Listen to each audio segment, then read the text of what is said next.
Y'all, I only have 5 full waters left. I don't remember the last time I've only had 5 full waters left. Byron and Smuckers are on their way to go get breakfast. He's gonna try Jack in the Box this morning. I want a bagel. I need a bagel from somewhere. Thought I was gonna have enough to get me through the week, and I ended up with 5 this morning, and I was like, the new computer, it works. My God, I love this keyboard. It's so nice. It's like, oh, it's a noise. Except for the enter key. The enter key isn't as long as my old one, so sometimes I hit the little semicolon when I don't mean to. This dog just got back, but he keeps looking out the window to see where Byron is, because Byron had to go back and get the food. Like, oh, why'd you bring me inside and then you left again? What is that? That's not breakfast. It's bacon, egg, cheese, sausage, ham on sourdough. It's not on a hamburger bun. Yeah, they do have some. I'll tell you, there's some on Still not breakfast. I asked if your water's gonna wait till tomorrow. How many waters you got left? 5. Okay, there's how many hours left in the day? I suggested, and Byron liked it, to watch Thibault's videos leading up to the Olympics. They're funny. He stopped after the Olympics. He did the bubble in the Olympics. I kind of wish he still did it. We're not going to mention that we're like 2 episodes behind on Kelsey, and we just started watching Thibault now. Yeah, well, yeah, that's you. I always get worried when I look out the window that they're gonna like open the door like right as I'm looking out the window. Oh, now I'm down to 4. We are going to watch the first episode of You, part 2 of season 4. I haven't really heard too much. I've kind of seen like little tidbits drop. Nothing that really like gave anything away. No word if Tati's coming back, but she better come back at least once. Because I'll be very disappointed if that's the last time that like we ever see her. Byron's like, I can't see that guy leaving her alone. I don't know. Maybe he doesn't know about her. I don't know why you don't love this guy. He's so evil. He's so good. It's the perfect, like, for him. I will say, this episode actually was probably better than a lot of the episodes in the part 1. I like to play at the end off Reese. Yes. Part 1, I don't know, it just kind of dragged. It did drag. I'm not into the murder mystery, but now that we know, maybe now, you know who the villain is, and you kind of, it's a lot. It is a lot. Alright guys, so before we go dashing, we are going to Costco to pick up my water. Anyone who knows, you guys have watched the vlogs for many years, and you know me, I love Australia. I love Australia. I just love Australia. We went to Australia. I cannot believe I went to Australia. I always root for the Australian basketball team because I always liked Delhi. And then this past Olympics, I actually got to know more of the players and felt for Paddy. Last season, Delhi went back to Australia to play. So it became all about Paddy. His character is also really good too. Everyone's always like, that means you're a Nets fan. And I like the Nets, don't get me wrong. Paddy's #1. That means like whatever team Paddy's on, I cheer for. And I have my likes that are on the team like Seth and Clax who are not Australian. Benny is Australian. And I have my Australians that I generally like because they were on the Boomers. Byron likes to tease about Giddy, but you know, he is going to be amazing at the next Olympics. I'm not even going to lie. You guys remember last trade deadline of last year when we got Seth and Benny from the 76ers, which we hate the 76ers. There was also an Australian Thibault that I liked. Seemed like a cool guy. He liked to read. I saw that in his vlogs back then because I did watch those after the Olympics. The ones that we're watching right now. We were making the deal for Benny. I hoped that he would come over with the deal. At that point, he was untouchable. That trade deadline, so that's how we got Seth. This season at the trade deadline, Thibault happened to get traded to the Trailblazers, which is our only local team. We do not have a team here in Seattle, so their games are on our TV. It's so easy to watch them. We don't have a West Coast team. We always have to stream in the Nets games. So I was like, let's start watching Thibault and the Trailblazers. And they just have a really good team community from what we've seen so far. Now we've only been watching since the trade deadline around the All-Star break. They seem like a cool deal. One's kind of falling apart a little bit, and you know, they've made some decisions that I've kind of voiced a little bit here and there, like Paddy doesn't get to play anymore. He did play on Thursday with all of our second round guys and they killed it. We only lost to the Bucks by like 5 points. It was a really good game. Paddy did amazing and I love watching him play. Turns out that Thibault is actually from Washington, like after they moved back from Australia, because he is actually not a native Australian. He carries an Australian passport, so that gives him the Australian nationality. I don't know exactly how that works. That was also what kind of made him interesting during the Olympics, because they were talking about it during the Olympics, and I was like that's kind of strange. Like, I've never heard of that before. I thought about it this morning, and I was like, you know, I should really get like an Australian tattoo, like the flag or something. But then I was like, you know what? I should get a basketball made out of the flag. Like, that would be really cool. So I found this, and I think that's perfect. And you gotta do some like green and yellow around it, because that's their colors. I have the AC on in the car. Actually kind of warm today. I might actually have to take my jacket off. Who do y'all think moved in first? The tattoo parlor or the Catholic store? Barton's in here getting food. I'm really thinking about that tattoo for my birthday. Alright, so we're here.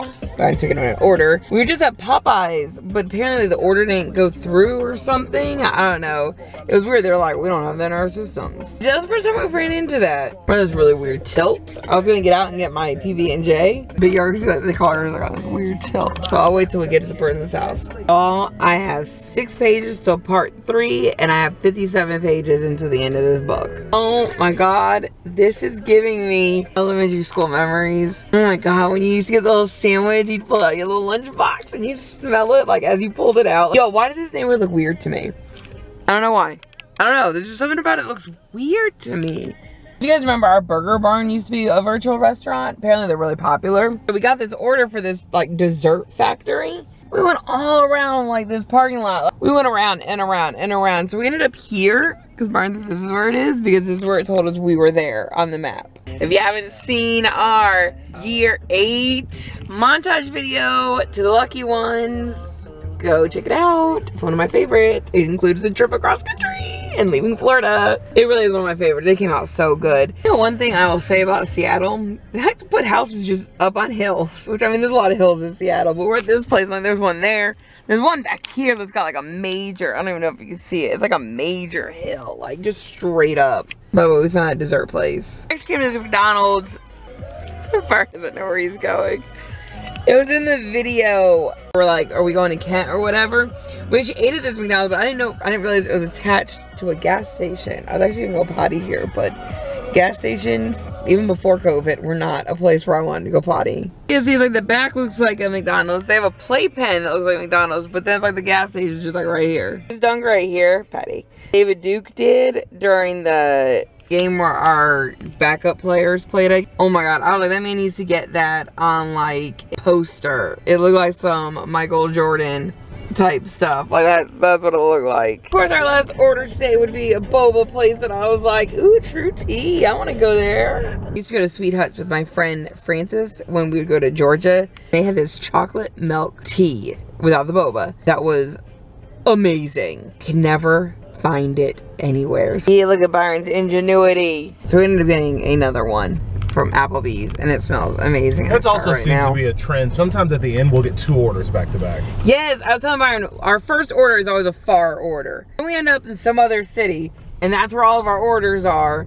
And then yeah, the last one's always like a double order. All right, so it might be warm in the car, but it is cold out there in the streets. I had to get out to push the number, the gate code, and one time we had the wrong number, then they had to send the new number, and then the second time they hit the wrong button. It was cold. I had to keep getting in and out of the car. Y'all were lost in a country club.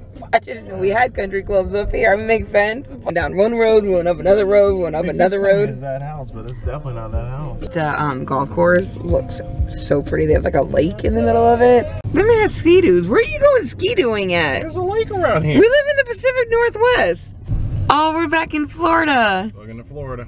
Oh, shiznit, guys. Look where we're back. This is the prettiest. It's even got like a little circular bottom. Doesn't have the normal top, though. Ooh, but you still hear it, though. Premium chocolate Oreo milk, or cream milk tea. Extra boba. I'm just kidding. There's no boba, obviously. Oh, it tastes a lot like tea. Not bad, but yeah, a little bit. Not as much Oreos I like. But yeah. It tastes of chocolate. He's trying to make me feel all bad. He's like, but I like to share my music with you. We were over on a, what you call it? Oh, like, do we know each other? Yeah, you would not be able to guess any of my music. I know your favorite song. Favorite song? Anything my wife's listening to. Okay, yes. What is your favorite song? Yeah, exactly. I actually don't really have a favorite song. Oh, see? It changes. But you should know some of my favorite songs. I know your favorite artist. Who? Exactly. In my mind, it just keeps saying Pentatonics, Pentatonics, Pentatonics. I hear it's on right now. I was like, oh, why is this on yours? And he's like, because I like this song. I like some of the songs that you like. I love this song. Oh, no. I'll let it play. You were going to change my Pentatonics. Yes, no, I'll let it play. But I caught that on camera. Y'all see how many waters I already had to use to fill my little shelf? We're about to watch episode 2/7 of season 4. Oh my god. I can't say too much, but if you guys remember what my biggest thing was. Oh my god. I can't believe part of what I said was actually right. I put it together because you like to do this thing where they like to tie scenes together, and they tied them together, and I knew it. So we're gonna watch the next episode. Then there's 2 more episodes after that. Which we can't watch because they're definitely gonna be back-to-backs. So right now it's 9:36. So technically, if it's that good and Tati's life is like in the balance, we could technically watch them and just not play Sims tonight. They said if John Tugger must die, now it's Joe Goldberg must die. Don't tell me he was in that movie, was he? Yeah, he was. He's John Tucker? No, Oh, okay. He played Jesse Metcalf's younger, nerdier brother who was in love with the main girl when he had the big puff hair. Oh, okay. That's the first movie I saw Penn in, and I can't believe you just made I never that actually connection. saw the movie. I just remember that the damn title. Which I know we're supposed to drop in between each episode, but we didn't between 8 and 9 because it was that good. God, I don't like this show anymore. Oh, God. All right, let's get this over with. If my girl's gonna die, my girl's gonna die. Formulate. That's what it is. Guys, so... Oh. My mind just broke tonight.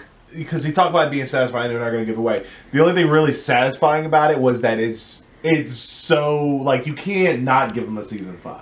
The only thing satisfying is that I'm happy in the end. Yes. That was some good writing. It was really good. It was writing. really good. I wonder, since they wanted Jenna Ortega to come back, I wonder if it was just for a one-off. Do they want her to come back at the end and be like the surprise, like Juggernaut? Nadia is the true superhero in this episode, like in this show. I will say them 5 episodes were better. It redeemed the season. Yeah, they redeemed the season. I love. 6 through 10 were great. And just in case if you're wondering where we got the whole satisfying ending, Penn actually came out and said that he hopes there's a season 5, but if not, this is like somewhat of a satisfying ending, but he hopes that they could give an actual like fulfilling ending. Everyone have a great weekend. We'll see you guys tomorrow.